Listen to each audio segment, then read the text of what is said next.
Very lucky. I got to play a game that I love very much and a profession that I love. Ever since I was this high, I always dreamed of playing hockey and one day winning the Stanley Cup. And I got very, very lucky doing something I love and having a chance to attain my goals early in life.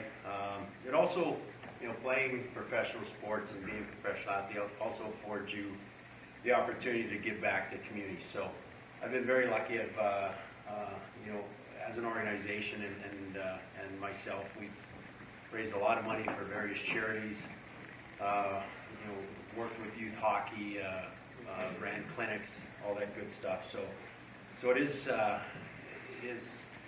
very rewarding having the opportunity to give back to the community at large. But I must say, one of the most incredible things that ever happened in my life outside of getting married and having kids was a call I got on October 30th, 2006.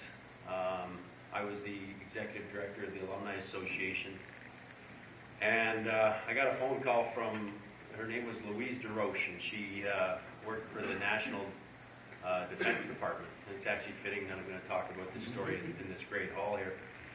Asking me if we could find two players to go over with Rick Mercer to Kandahar to help entertain the troops. It was at Christmas. We called about 20 guys. They couldn't bring their spouses. It was just two guys that had a chance to go. Couldn't bring spouses. We called about 30 guys. We couldn't find anybody. In the meantime, I'd done a little bit of research, found out that they were playing some ball hockey games over there. And I had to call her back after about 3 weeks and just say, I'm really sorry, we can't find anybody to help you out. But jokingly, I said, if you plan on going over there again, I could probably scrounge up 5 or 6 guys and we can go play ball hockey with the troops. Well, wouldn't you know it, about 3 weeks later, I got a call back from Louise DeRoche. She goes, well, guess what? We're going to put a Team Canada team together. We're leaving May 1st for Kandahar. We need 15 guys. I went, 15 guys. I knew I could scrub it. I talked to a couple of guys. Mike Pellick was the head of the Alumni Association, Dave Hutchison, Bob Probert, they all wanted to come. But to try and scrounge up 15 guys, I thought was going to be really, really tough. I got a lot of help, like I said, from Mike Pellick, head of the Toronto Maple Leaf Alumni Association, Reggie Houle, who was the head of the Hats Association, and Tom Anselmi, who will probably end up taking over for Richard Petty at Maple Leaf Sports Entertainment as the head guy there. We scrounged up 12 guys to go over. The one caveat I did say to her is, if we're going to do this and we're going to go over as the NHL Alumni Association, we're not doing it for media. We don't want any politicians on the trip. We just want to go over, and it's going to be just a typical support the troops trip.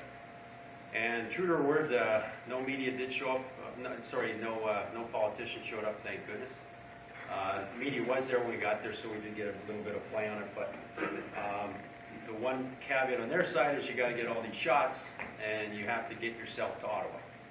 So we got all our guys to Ottawa. We get there, and we had no idea what to expect. We get there, find out we're taking Stephen Harper's plane over to Dubai, which was Camp Mirage. I'm sure you read about that, kind of the staging area for Kandahar. So we get in Stephen Harper's plane, and it's a very big thing. It's a 767, I think it was 737. It's got kind of a meeting area on this side where you can sleep and a shower. First class seats on the front, and then all these seats on the back. So it was pretty comfortable going over. We only had about 30 people on the trip. We get to Dubai, going to spend a day in Dubai. So we're on Camp Mirage, and they call it Camp Mirage because technically it's not there. It wasn't supposed to be there. It's in the UAR. And there's a lot of pilots that go back and forth. They bring the supplies from Dubai to Kandahar, the water, the food, all that good stuff. And Bob Probert, who's on the trip, gets talking to some pilots that are there. And he finds out that there's a certain thing that one of the most dangerous things they do is something called a tactical landing. Now, I'll get to that in a second.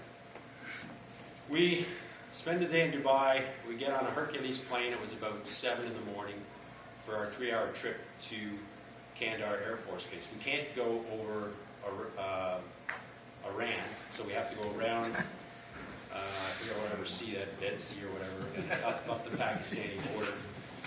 And we're in the air, and I was very fortunate. General Hillier, who I'm sure you all know, was on the trip with us. He was up in the front. I went up to the front where the pilots are, and I spent about an hour with General Hillier. It's the first time I'd really got a chance to talk to him. We had a lot of pretty neat things in common. Obviously, his job was a little bit bigger than mine, but we talked about looking after our guys and a lot of similarities, and I got to really know the man very well. But Bob Probert's up there, and he's talking to these American pilots. We didn't have our own planes at the time, so we were on an American plane. And he says, "Hey, you guys ever done one of these? Those landings? Those kind of those tactical landing things?" And the pilots say, "Well, we've never really tried it, sir, but we're not allowed to do it without permission from one of the highest-ranking people in the Canadian military." So Proby kind of scratches his head. He looks over, sees General Hillier over there. He said, "Well, there's nobody bigger than that guy." He said, "General, I think we could," and Proby kind of like this. He said, "Do you think we could do one of these landings?"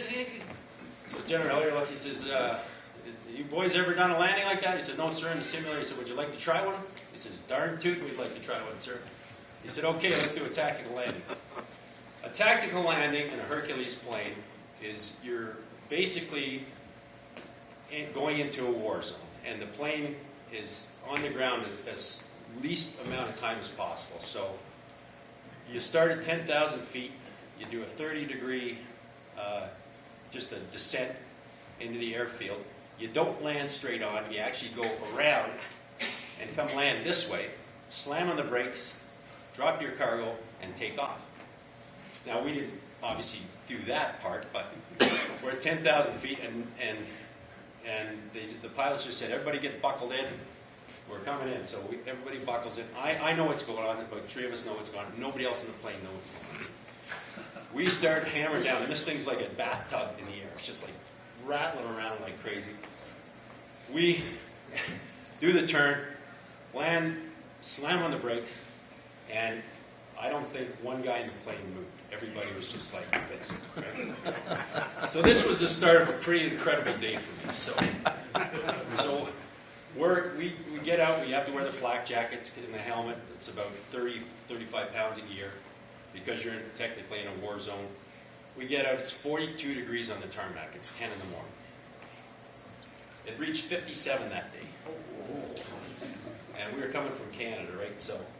So they herded our guys together, and the general said to me, he said, "We got a bunch of Vandus on this private restoration training base in Kandahar. The Kandahar airfield's about 5 miles outside of Kandahar city.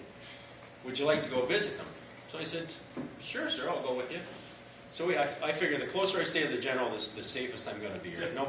They're going to look after the general. So if there's any snipers out there, there's a lot of big guys around the general. So I stayed as close to him as I could. Off we go into a Chinook helicopter. I don't know if you've seen these big Chinook helicopters. So, and it's probably about 60 degrees inside of this thing. So there's about 15 of us in this Chinook helicopter. It kind of finally starts to lift off, and I go, "We're going to get some air." It sits back down, goes back up, does a couple of tilts, goes back down. Get up, and all of a sudden, it's just like, the boys are ready to go. Again, it's American guys that are doing it, but there's 2 gun turrets on the side. The guys get in there. They kind of look at us to just sit down and shut up. They get on their guns, and now we take the Chinook helicopter in the air, and 2 Apaches are following us, right? And we got the general with us. And we're in the air, and they're doing all these, I found out later, evasive tactics, because guys are shooting at these helicopters. So I found all this out later, but so we're up in the air, we're doing these evasive tactics. The Black Hawk Down helicopters are following us, the Griffins. We land in Kandahar. There's a bunch of these French-Canadian guys, the Vandus, that are crazy as heck. We sign a bunch of autographs for them. We got the Stanley Cup with us, so these guys are loving this Stanley Cup, right? So they're touching the cup, getting pictures taken with it, and so it was pretty cool. So we do the same thing. We spend about 2 hours there. We come back, and it's amazing the power of the Stanley Cup, because we end up getting off, we land, and again, Canada at the time didn't have any planes, so it's mostly U.S. pilots. We had some Canadian pilots there, but we land, and they wheel the Stanley Cup off, and the crew from the aircraft asked if they could see the Stanley Cup. So Mike Bolt, who wears the white gloves and is one of the keepers of the cup, he pulls it out of the case and sets it. It was on the tarmac, sets it on that blue case that he carts it around with. There had to be 50 pilots come running out of the barracks, and they were all U.S. pilots just to come to see the Stanley Cup. And Chicago I think Chicago just won the Stanley Cup that year. So they come tearing out. They're all checking out the cup. It's actually kind of neat to see. So they herd us back in the Jeeps, get us back to the barracks, and then they tell us they're going to take us out to see how they shoot the drones. So these drones they shoot out, they surveillance all over the the countryside. So we're in this. It's about 10 o'clock and maybe 9 o'clock, and the air raid siren goes off. This is day one, right? Air raid siren. We thought they just did it for us. We thought they were just joking. They said this is not a test or whatever. This is serious, guys. Get in the bunker, right? So we have to go down into these bunkers. And Brian Williams is with us. And Brian, God bless him, he's a real professional when he's on the air, but he's like a 3-year-old kid. And actually, one of the lines of the whole trip came out. Bob Probert, he says, the Taliban must have just found out we had about 7 Leaf alumni with us. They're coming to get us. So what we found out later again, which we weren't told on this trip, is every now and again the Taliban will try and lob some bombs into the Kandahar Air Force Base. Sometimes they hit, sometimes they don't, but you're supposed to, as soon as you hear the siren, you're supposed to get down for 2 minutes until they give the all-clear sign. So they gave the all-clear sign. And now I think it's time to go to bed, but I get a call from this Louise Saroche asking if we can go on Canada AM and be live from Kandahar. So I think it was about 8 hours ahead, so it would be about 1 o'clock our time. They wanted General Hillary and myself on the air with Brian Williams going to do the interview. So you got to Brian's been with us for this whole thing, right? The air raid siren, he's like in there just shaking. And so we, and it was like Boxy and I were talking about earlier, we go over all the questions that he's going to ask. So the first question he was going to ask General Hillary was basically, so General, things seem to be going pretty well here on the first day of the trip. Put the mic in his face and General Hillary's going to answer. Then he's going to ask me some hockey questions about who we had there, blah, blah, blah. A couple more, so we're almost done. So I was going to call my wife and tell her we're going to be on Canada AM Live, watch it, right? Pretty cool. I never got a chance to get to the phone to call her to ask her. And thank God, because the first question Brian Williams said, well, General, outside of the Taliban lobbing a bomb into the base camp, things seem to be going pretty well. Sticks in his face. And I'm going. And before we left, I was telling my wife how safe it was. There's no worries about anything. That was my first day in Kandahar. And it could have been the greatest day of my life. I got to meet some soldiers that you just cannot believe what our little trip meant to these soldiers. They spend 7 to 8 months at a time on the base, fighting for us, really believing in the mission, doing an unbelievable job representing Canada over there. We talk to U.S. troops, British troops. There's so much respect for our Canadian troops over there.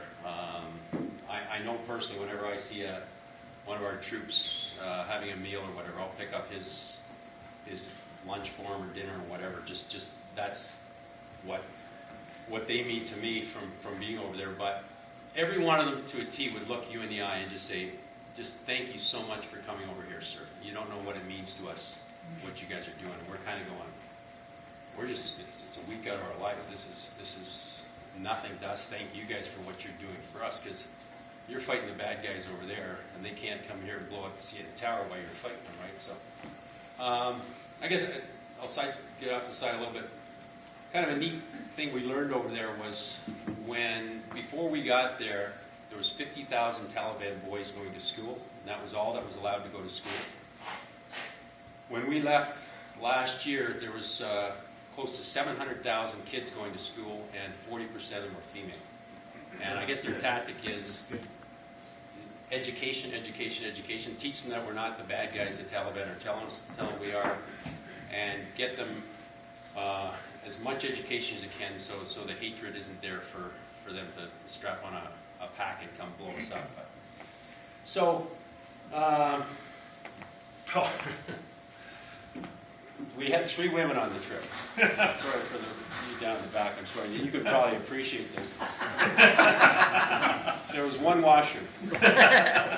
So for showers, we play ball hockey.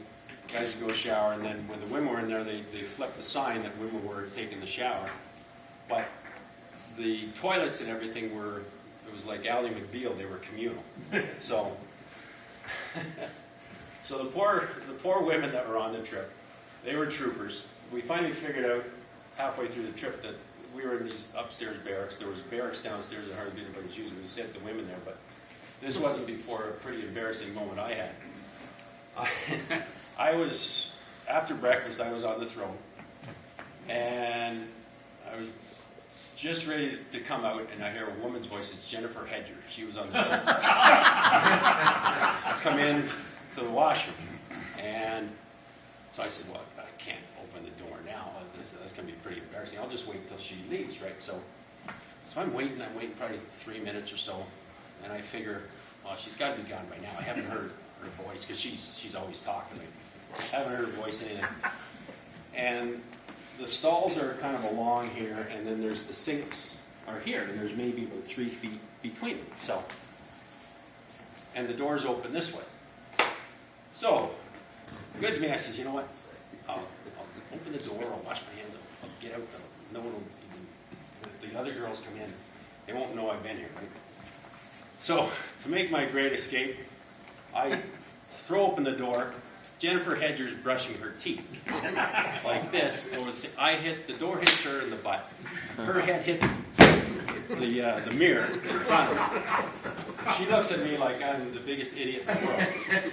I turned 6 shades of red and ran out of there. Actually, we had a pretty good laugh about it. Since we've been back, they actually now have his and her washrooms and his or her showers, which they've improved upon. But God bless for the women for going on that trip. So. We played ball hockey when the troops over. That's the only time we're not nice to the troops is in ball hockey. We won all 6 games that we played. They did kind of have we just played 6 different teams. They just picked randomly who was going to play.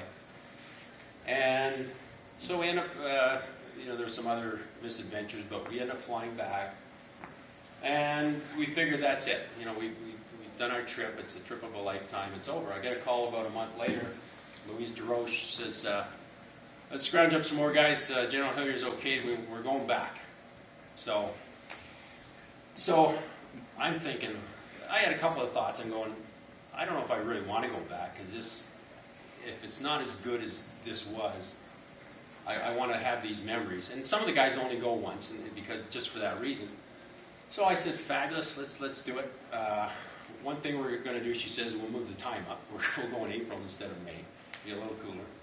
And, if we can get some different guys, that would be great. So we scrounged up some guys. It was real easy getting guys this time, because everybody got back and told the stories and was telling what was going on. It was real easy scrounging up guys to come on this trip. We get to Ottawa. General Hilliard's now, he's going to bring his wife with him this trip. We get to Dubai. We stay a day in Dubai. And now the Canadian military has something called a C-17 plane. And the inside of this plane is probably as wide as this room. Like, it might not be quite that wide. It's humongous, this thing. They can fit like 5 tanks on it, and it's just massive, this thing. Proby's up front. with the pilots.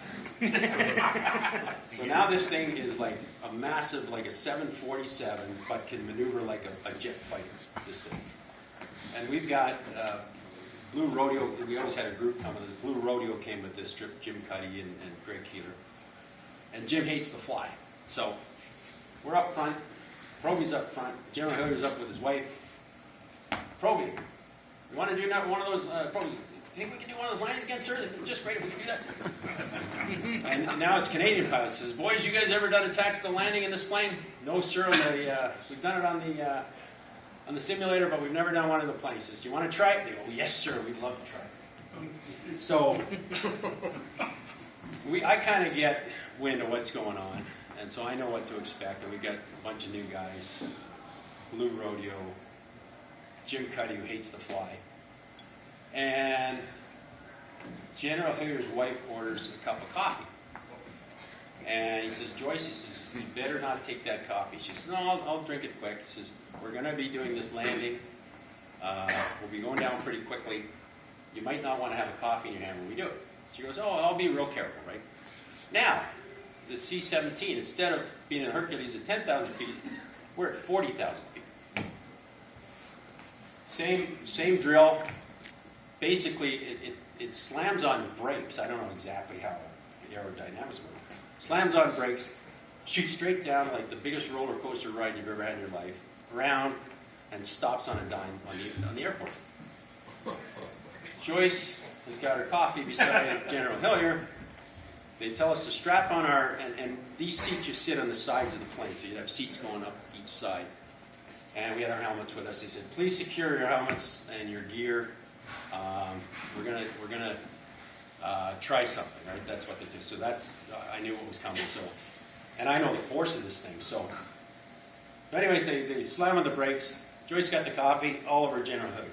That's the end of mine. The start of this trip. Chris Nyland wasn't really paying attention. They slam on the brakes, start heading down. His helmet goes shooting down this plane like it was like twice as fast as a bowling ball on a bowling lane. It would have hit somebody, would have killed them. Everybody's just like, you got G5 or 6 force. You're just like hanging on for dear life. We get to the bottom. Everybody's forgotten about Jim Cuddy. Jim Cuddy, honest to God, looked like Steve Spolder. He was that great. And he didn't move for 3 minutes. Like, he was just toast. It was just hilarious. And I've known Jim from before. It was kind of fun. I guess one little side note about Jim is, actually I'll get to that in a sec. So anyways, we land, still pretty stinking hot. We've changed, the first time we played, we only played one game. Now we want to play 2 games. We didn't think enough the troops got to play. But we find out when we get there, they've been holding tryouts for 3 weeks. We smoked them the year before. The very last game is going to be us against their all-star team. And some of them are pretty, they're all flat bellies, they're running 100 miles an hour. But, so it was kind of nice, at least we got to play a couple of games leading up to the all-star game. I will say we never lost that year either, which was kind of nice. But to get back to Jim Cuddy and Blue Rodeo, they're only supposed to do one concert. They played all the games of hockey, but some troops came up to them we got there on the Tuesday, they came up to them Wednesday morning, they said, we're going to miss your concert Thursday night. You know, we love you guys, we'd love to, it's too bad we're going to miss it. Jim said, I tell you what, there's something called Canada House, it's where all the Canadians go. He said, you guys be in Canada House this afternoon, he says at 3 o'clock, we'll have a surprise for you. He got the band. They got a group, they got a little mic set up, they just played acapella or whatever by yourself, acoustic. They brought the troops up to sing any kind of song they wanted to sing, like it was Elvis Presley, it didn't have to be a Blue Rodeo song, and entertained the troops for probably about an hour and a half, which was pretty cool. Played ball hockey, did their concert that night, or the next night, and we were leaving on Friday. So this was Thursday. We're leaving, some troops came to Jim on Friday morning, and you can see them all coming in off the base, or from across the wire, they call it. And I said, oh, we're really sorry, we missed your concert last night, we heard it was just fabulous. Jim said, I tell you what, you be in Canada House at 1 o'clock, he said, we'll have a surprise for you. So they went back in, they set up again, played for about an hour and a half, and we didn't leave till 9 o'clock at night because this big plane run is kind of secret. They don't want to fly in during the day for the Taliban to see it. So kudos to Jim Cuddy and Blue Rodeo for what they did for this trip. On that special trip, it was pretty cool for me because the general, we have some forward bases also in Kandahar. There's called Spurwingar, Mazingar, that are away from the main base with maybe 300 or 400 troops. And they found out that they were a little upset that we didn't go and visit them the year before. So General Hilliard says to me, and there was Dave Hutchison, Tom and Selmy, and Bob Probert, you guys want to go to these forward bases and visit these troops? Well, that would be really cool, right? So we get in these Chinook helicopters, do this and this. Now it's about an hour flight, so you're going to Spurwingar and Mazingar. We stayed over that night. And it was pretty cool. We went up to the observation post, and you talk about electronics, and we basically own the night. If anything moves out there within 10 miles, they know what's going on. So we're up in the outpost, pretty cool. Nothing really happening. It's a town, underneath the town, and they know there's probably 20 or 25 Taliban living in this town. They dress up as farmers. So they got to be on the alert all the time that they don't launch a grenade into the camp. So we slept. I didn't sleep much that night. The next day we fly to this PRT. That's where all our engineers are, our school teachers, our RCMP officers, and they're training the Afghani police, armies. It's our engineers that build the schools, all that good stuff. Or at the PRT, we visit them. And then I don't know if I should be. I guess I can tell you guys this. There's something that's called Graceland, and that's where all our special ops guys are. That were technically not in Kandahar. They help gather information and run some pretty neat errands. General Hilliard decides to take us over to see our boys in Graceland. So we go to Graceland, and they've got a training area there. And they said, you guys want to do a little training mission, how we teach our guys how to train. And we said, yeah, sure, we love that. So they dress up in all the gear. We get the blue tip bullets in our guns, and they put a little mission on the computer that we have to go find this hostage, that it's in this little village. We'll blow these doors, and here's kind of the outlook of the village.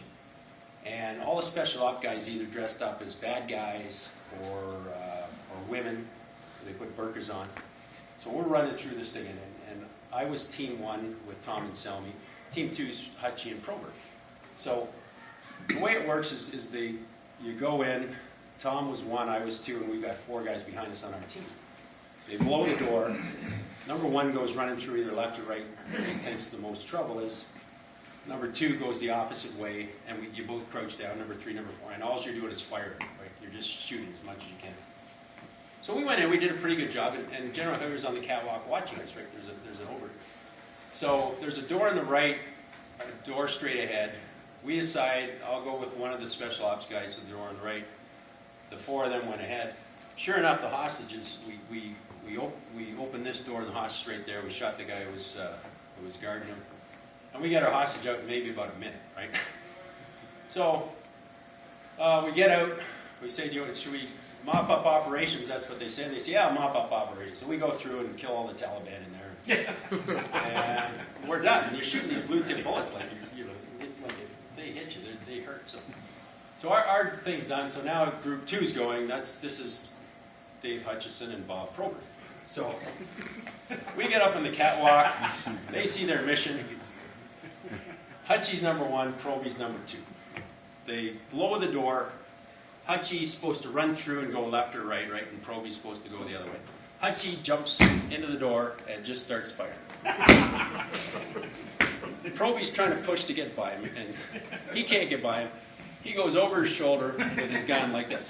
It looked like something from the Keystone Cop. You got Proby, you got Hutchie like this, you got Proby like this. At least they were smart enough. They tapped them out, and our special forces guys showed them how to mop up and how to do it. I asked the general, I said, General, how'd you think we did? He says, well, one of your groups was awful, and he said, the other group was fucking awful. So, that was about day 2 on our second trip over there. We've since been over there 3 more times. Every trip is pretty neat, pretty cool. We had a real tough time talking Lanny McDonald into coming. He's a good friend with Tiger Williams. Tiger's been on the trips with us. Finally, Lanny came, and he just says, give me the dates when we're going back, because he says, that'll be the first thing on my calendar is to go back there. So, I guess kind of in wrapping up,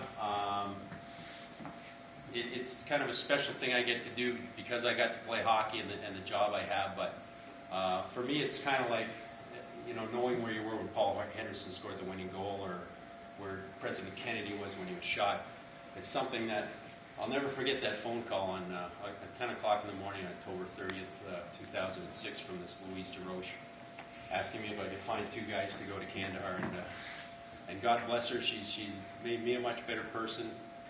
And like I say, if any of you guys ever see the troops out there, they love Canada, they really love what we're doing, and it's really nice to see that finally Canada's got behind our military. And that's my story on that.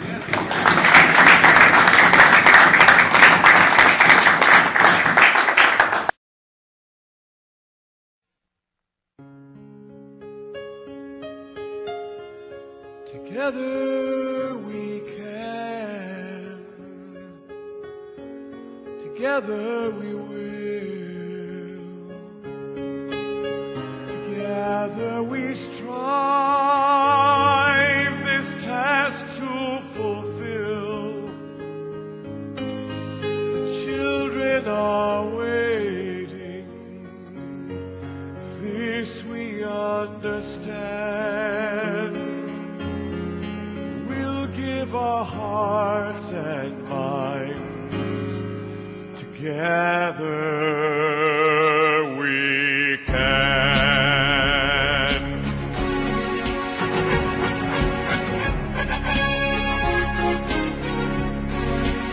Oh, Kiwanis, no waiting for tomorrow. You are leaders of this moment, and there's work for you to do. Florida Kiwanians, the reason you are chosen. People are depending on you.